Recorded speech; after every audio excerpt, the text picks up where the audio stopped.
AI पत्रकारिता सोपी झाली आहे, मात्र ही कृत्रिम बुद्धिमत्ता पुढील काळात पत्रकारितेपुढे मोठे आव्हान वाढविणारे आहे। त्यामुळे काम सोपे होईल, पण विचार क्षमता खुंटेल। AIचा किती वापर करायचा हे आता आपल्याला ठरवावे लागेल। AI मुळे पत्रकारिता सोपी झाली, मात्र ही कृत्रिम बुद्धिमत्ता पुढील काळात पत्रकारितेपुढे मोठे आव्हान वाढविणारे आहे। यामुळे काम सोपे होईल, पण विचार क्षमता खुंटेल। AIचा किती वापर करायचा हे आपल्याला ठरवावे लागेल, असे प्रतिपादन ज्येष्ठ पत्रकार नितीन पखाले यांनी केले। ते श्रमिक पत्रकार संघाच्या माध्यमातून आयोजित पत्रकार दिनाच्या कार्यक्रमात मुख्य अतिथी म्हणून बोलत होते। यवतमाळतील केमिस्ट भवनात महाराष्ट्र राज्य श्रमिक पत्रकार संघाशी संलग्नित यवतमाळ शाखेने पत्रकार दिनाच्या कार्यक्रमाचे आयोजन केले होते। आचार्य बाळशास्त्री जांभूळकरांनी 6 जानेवारी 1832 रोजी दर्पण हे वृत्तपत्र सुरू केले। त्यामुळे हा दिवस पत्रकार दिन म्हणून साजरा होतो। यावेळी अध्यक्षस्थानी पत्रकार आरती गंधे होत्या। मुख्य अतिथी म्हणून तहसीलदार डॉक्टर योगेश देशमुख, गुन्हे शाखेचे पोलीस निरीक्षक सतीश चौरे, पत्रकार भास्कर मेहरे, श्रमिक संघाचे अध्यक्ष श्रीकांत राऊत, सचिव अमोल ढोणे उपस्थित होते। नितीन पखाले म्हणाले की कृत्रिम बुद्धिमत्ता आज सोपे वाटत असल्याने त्याचा उपयोग सुद्धा वाढला आहे, मात्र यातून बुद्धिमत्ता खुंटण्याचा धोका असून तो आपण वेळीच ओळखला पाहिजे। पत्रकारांनी चौकस दृष्टी ठेवली पाहिजे, असे म्हणत त्यांनी AIचा किती वापर करायचा हे ठरवावे असे आवाहन केले।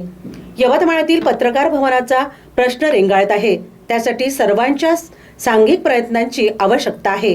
सरकार अनुकूल आहे, मुंबई पुण्यात पत्रकार भवन आहे, पुढील वर्ष तरी इमारतीचे काम होईल या दृष्टीने प्रयत्न करायला हवे, असे मत त्यांनी नोंदविले। अध्यक्षीय मनोगतात आरती गंधे यांनी यवतमाळात पत्रकारिता करताना सर्वांचेच योगदान मोलाचे आहे। महिला पत्रकार असले तरी अधिकारी वर्ग आणि गाव पातळीवर रिपोर्टिंग करताना कुठल्याही अडचणी आल्या नाही। अनेक विषय निडरपणे मांडले, यापुढेही मांडणार, असेही त्यांनी सांगितले। याशिवाय पत्रकारिते सकारात्मक पत्रकारिता जपायला हवी, परखड मांडायला हवे, असेही त्या म्हणाल्या। याप्रसंगी पत्रकार संघटनेचे अध्यक्ष श्रीकांत राऊत यांनी प्रास्ताविकातून कार्यक्रमाची रूपरेषा मांडली। कार्यक्रमाचे संचालन केशव सावळकर यांनी केले, तर आभार अमोल ढोणे यांनी मानले। यावेळी गणेश बयास, लक्ष्मणराव खत्री, दिनेश गंधे, अशोक गोडंबे, नागेश गोरख, संदीप खडेकर, राजकुमार भितकर, आनंद कसंबे, बल्लू भागवते, अशोक बानोरे, किशोर जुननकर, गणेश राऊत, सुरेंद्र राऊत, प्रवीण देशमुख, संजय सावरकर, अमोल शिंदे, विवेक गोगटे, सतीश बाळबुदे, तुषार देशमुख, मयुरेश शर्मा, रवी राऊत, विजय बुंदेला, चेतन देशमुख, वीरेंद्र चौबे,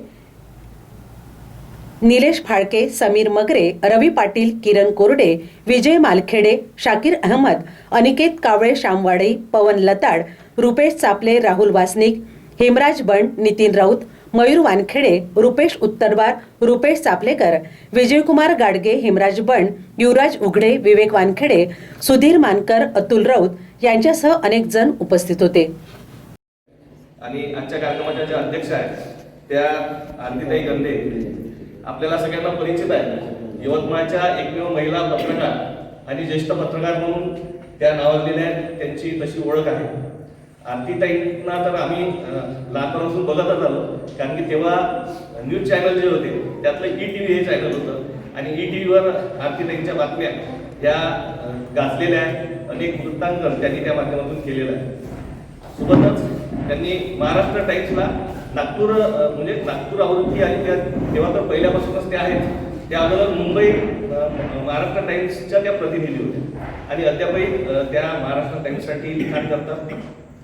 आपले आजच्या कार्यक्रमाचे जे अतिथी आहेत दुसरे ते आपले कर्तव्यदक्ष कुशल प्रशासक म्हणून ज्यांची ओळख आहे, एक संयमी अधिकारी म्हणून त्यांच्याकडे पाहिलं जातं, परंतु त्यांच्या कार्यात तेवढे ते कठोर देखील आहे असे तहसीलदार योगेश देशमुख सर मूळचे हे अकोल्याचे आहेत। खरं तर सर आयुर्वेदाचार्य आहेत, सर वकील देखील आहेत, म्हणजे सरांनी BAMS केलेला आहे, सरांनी LLB देखील केलेला आहे आणि त्यानंतर MPSC ची परीक्षा देऊन ते प्रशासकीय सेवेत आले। सरांनी खामगाव आणि दर्यापूर येथे आपली सेवा दिलेली आहे। आपले दुसरे प्रमुख अतिथी आहेत सतीश चौरे सर, स्थानिक गुन्हे शाखेचे पोलीस निरीक्षक म्हणून ते सगळ्यांना परिचित आहे, सगळ्यांचा नेहमी संपर्क असतो। त्यापूर्वी ते यवतमाळ शहर पोलीस निरीक्षक देखील होते। सरांचं मूळ गाव हे नागपूर आहे। सरांचं शिक्षण देखील BA LLB झालेलं आहे आणि MPSC थ्रू ते प्रशासकीय सेवेत आले. भंडारा, मुंबई आणि इतर जिल्ह्यांमध्ये त्यांनी आपली सेवा दिलेली आहे आणि ते आज यवतमाळमध्ये स्थानिक गुन्हे शाखेची जी धुरा आहे ती यशस्वीपणे राबवत आहे. आपल्यामध्ये होऊ शकली आणि खूप चांगला मला म्हणजे प्रत्येकांकडूनच आपल्या जिल्ह्यातले नेते असतील, बाहेरगावचे येणारे असतील नेते, त्यांनी खूप चांगल्या पद्धतीने मला हे केलं. कधी म्हणजे नाराज नाही केलं किंवा माझ्याबद्दल कधी त्यांनी असं हे नाही केलं किंवा एक लेडीज म्हणून त्यांनी मानच दिला मला. आणि आजही प्रिंट मीडियाचं करताना मला आनंद आहे. तर असा म्हणजे माझा आता दोन्ही अनुभव घेत आहे मी आणि सध्या कार्यरत आहे प्रिंट मीडिया टाइम्स ग्रुपला. तर असा माझं सुरू आहे. तर त्याच्यामुळे आता बाकी आजच्या पत्रकार दिनाचं सर्वांनीच खूप छान सांगितलेलं आहे, तर जास्त सांगण्याची माझी काही गरज नाही आहे. तर सर्वांना खूप खूप शुभेच्छा. हे सोर्स नाही आहे, आपल्याकडे इन्फॉर्मेशन आली नाही किंवा आपल्याकडे जी इन्फॉर्मेशन आली ज्या पोलीस विभागाने इन्फॉर्मेशन दिली ती चुकीच्या पद्धतीने दिल्या गेली. म्हणून बऱ्याच वेळेस या आलेल्या इन्फॉर्मेशनची शहानिशा करणे, एक PRO अधिकारी नेमलेले असतात त्यांना विचारणे, त्या संबंधित ठाणेदाराला विचारणे किंवा जे वरिष्ठ उपलब्ध आहेत त्यांना विचारून शहानिशा करून सदरची जी बातमी आहे ती प्रसारित करणे, जेणेकरून ती बातमी प्रसारित झाल्यानंतर तुमच्यावर किंवा त्या पुढच्या ज्या सिस्टीमवर आपण ती बातमी आधारित आहे त्याच्यावर कुठल्याही प्रकारचे लोकांनी प्रश्नचिन्ह निर्माण करावे. एवढेच बोलतो. बाकी सर्व लोक चांगलं काम करतात आहे, सगळे अभ्यासू आहे, सगळे बुद्धिमान आहे, आपण सगळ्या लेखन क्षेत्रात एकदम चांगलं काम आहे. पत्रकार दिनाच्या परत एकदा शुभेच्छा देऊन माझे 2 शब्द संबोधतो. धन्यवाद. आरसा होय. सामान्य जनतेचा आवाज शासनापर्यंत पोहोचवण्याचे, अन्यायाविरुद्ध उभे राहण्याचे आणि लोकशाही मजबूत करण्याचे महान कार्य पत्रकार करत असतात. आजच्या या युगामध्ये आपण पाहत आलेलो आहे, आमच्याकडे एखादी शासनाची काही स्कीम असेल किंवा काही माहिती असेल तर लगेच आपल्या माध्यमातून आमच्याकडे फोनच्या माध्यमातून आपण माहिती मागत असतो आणि अपेक्षा असते की तात्काळ आपल्याला माहिती मिळाली पाहिजे. बऱ्याचदा आमच्याकडे माहिती तयार सुद्धा नसते, परंतु माहिती मागण्याचा ओघ सुरू राहतो. तर अशा वेळेस कधी कधी चुकीची माहिती किंवा अर्धवट माहिती देखील मिळण्याची शक्यता असते आणि तीच पसरण्याची पण शक्यता असते. त्यामुळे माहिती देत असताना किंवा माहिती घेत असताना आणि इतरत्र पसरवत असताना ती प्रॉपर गेली पाहिजे याची दक्षता सगळ्यांनी घेतली पाहिजे असं मला वाटते.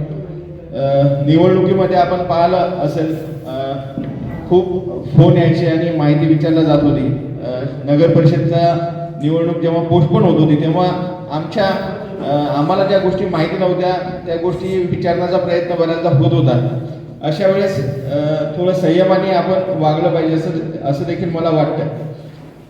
मोठं आव्हान आहे. आज आपल्या सगळ्या लोकांना फार चांगलं वाटतं AI आलं आणि आपलं काम सोपं झालं. मी अनेकांचे आर्टिकल वाचत असतो. AI आल्यामुळं काय झालं की 4 वेळी त्याला दिल्या की तो 200-500 शब्दाचा एक पूर्ण लेख आपल्याला तयार करून देतो आणि इतकं सोपं आहे की त्या खाली फक्त आपलं नाव टाकलं की आपण ते फॉरवर्ड करतो. पण तसं नाही आहे मित्रांनो. AI सवय लागली ना तर ते आपल्या एकूणच विचार क्षमतेला मोठं आव्हान आहे. तुम्ही आज जो विचार करता, बातमी लिहिताना जो वेगवेगळ्या अँगलनं विचार करता, AI तुम्हाला ती संधी देत नाही. तुम्हाला जशी पाहिजे तशी बातमी देईल. त्याला फक्त सूचना द्यायच्या आहेत आपल्याला, मला अशी अशी बातमी हवी, तो लगेच तुम्हाला काही सेकंदात ती बातमी करून देतो. पण विचार करा ही सवय आपल्याला कितपत फायदेशीर राहू शकते.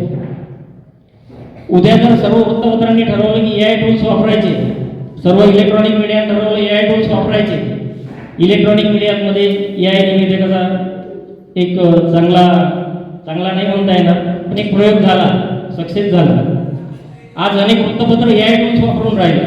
सॉफ्टवेअर आले आहेत, शेकडो सॉफ्टवेअर आहेत. आपल्या फोनमध्ये आपण 8 AI टूल्स वापरतो वेगवेगळे. पण या AI टूल्सनं खरंच आपण ज्या क्षेत्रात काम करतो ते सोपं होणार आहे की कठीण होणार आहे. पत्रकारांच्या समस्या किती आहेत? कोणीच पत्रकार फुलफिल मानधनावर कार्यरत नाही. आर्थिक समस्या आहेत, स्पर्धा वाढलेली आहे. आज मोबाईल आल्यापासून प्रत्येकजण पत्रकार झाला आहे. काय आहे की एक व्हिडिओ काढायचा, एक फोटो काढायचा, त्या खाली 2 ओळी लिहायच्या, पाठवून द्यायच्या. आणि आपणही आज अनेक इलेक्ट्रॉनिक मीडियात आपण बघतो, त्यासाठी स्पेशल टी व्हीवर तर एक अर्धा तासाचं त्याच्यात सेशनच चालतं. तर हे याच्या माध्यमातून आपण जर विचार करत असू की आपलं काम सोपं होणार आहे, काम सोपं होणार आहे, पण आपल्या समोरची आव्हानं वाढणार आहेत, जगण्याची आव्हानं वाढणार आहेत, आपल्या विचार करण्याची आव्हानं वाढणार आहेत, आपल्या विचाराला कुठेतरी AI बंधन घालणार आहे. आणि एक विचार फुटले की प्रगती फुलते. त्यामुळे याचा वापर कितपत करायचा हे आपण सर्वांनी ठरवलं पाहिजे.